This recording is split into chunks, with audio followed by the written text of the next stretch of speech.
متحدہ قومی موومنٹ پاکستان کے سندھ اسمبلی میں قائد حزب اختلاف علی خورشیدی نے شہر میں ہونے والی مختصر بارش کے بعد بدترین صورتحال کو صوبائی اور مقامی حکومت کی ناقص کارکردگی قرار دیتے ہوئے اپنے جاری کردہ مذمتی بیان میں کہا کہ محکمہ موسمیات کی جانب سے ہفتوں پہلے سے جاری پیش گوئی کے پیش نظر حفاظتی اقدامات کا نہ اٹھایا جانا پیپلز پارٹی کی حکومت کی نیت کا پردہ چاک کرتا ہے۔ مختصر دورانیے کی بارش نے ترقی کے بلند بانگ دعووں کو گٹر بھود کر دیا۔ چند لمحوں کی بارش نے پہلے سے برباد کراچی کے انفراسٹرکچر کو مزید تہس نہس کر کے کاغذات پر لکھی ترقی کی کلئی کھول دی۔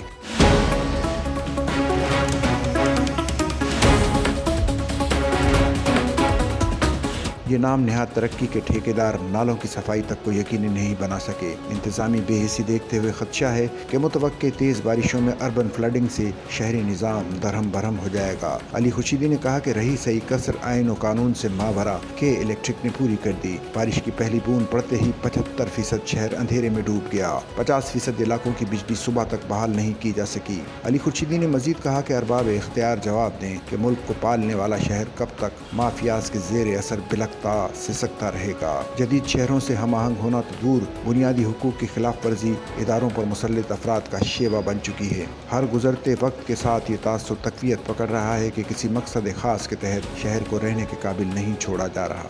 سچل نیوز نیٹ ورک کی ویڈیوز میں خوش آمدید۔ ناظرین، ویڈیو سے متعلق اپنی قیمتی رائے کا اظہار کمنٹ باکس میں ضرور کریں اور چینل کو سبسکرائب کریں۔